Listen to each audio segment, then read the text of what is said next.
Welcome to the MadLearn Photo Gallery tutorial.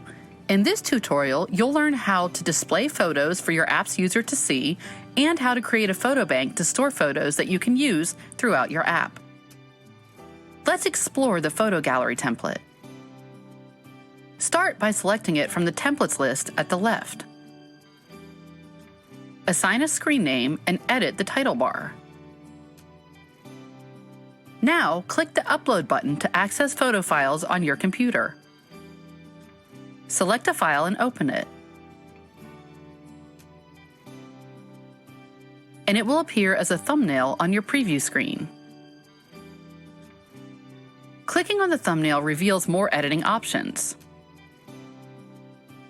For example, you can name it and give it a description. The editor will also show you the URL for the photo, which will be used to add the image to code-based screens. Add more files, keeping in mind that they need to be no more than 4 megabytes in size.